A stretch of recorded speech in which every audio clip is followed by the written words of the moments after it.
Bonjour amis de Roumanie, je me fais un plaisir, une joie de venir animer cette journée d'études. D'une part parce que je ne connais pas votre pays et ce sera un plaisir pour moi de le connaître. Et puis j'ai aussi des amis en Roumanie, même si nous n'avons pas encore eu l'occasion de nous rencontrer en chair et en os. Il m'a été demandé de vous présenter en quelques minutes le thème de notre journée d'études, eh bien, ça va tourner autour de Morin de Villefranche. Alors pourquoi Morin de Villefranche, qui, comme vous le savez, est le grand astrologue français? Tout simplement parce que avant Morin, l'astrologie, c'est surtout la façon d'interpréter un thème, c'est surtout une collection de règles et d'aphorismes. Si vous avez Jupiter à tel endroit et Vénus à tel autre endroit, eh bien, ça va donner telle chose. Mais on a du mal à trouver une méthode.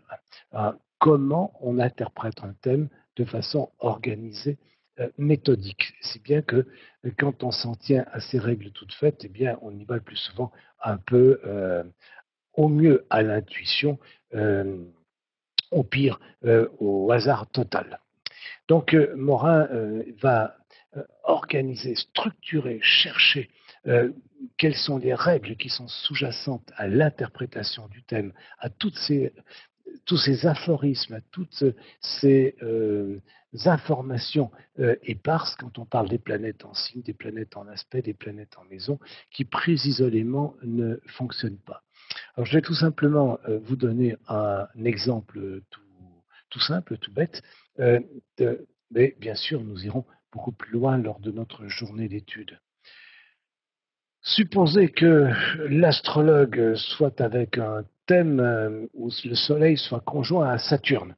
Eh bien, le client va rentrer dans son cabinet et puis le client, en se confiant, va lui dire, écoutez, j'ai eu un père qui était vraiment dépressif, qui était vraiment dur, rigide, et l'astrologue va se dire, c'est normal, avec le Soleil conjoint Saturne, c'est normal. Bon, ce client s'en va, et puis un autre client arrive et il se trouve qu'il a aussi le Soleil conjoint Saturne. Et il est en train de dire, écoutez, j'ai toujours été fatigué dans ma vie, j'ai toujours eu un sentiment de fatigue profonde physiquement.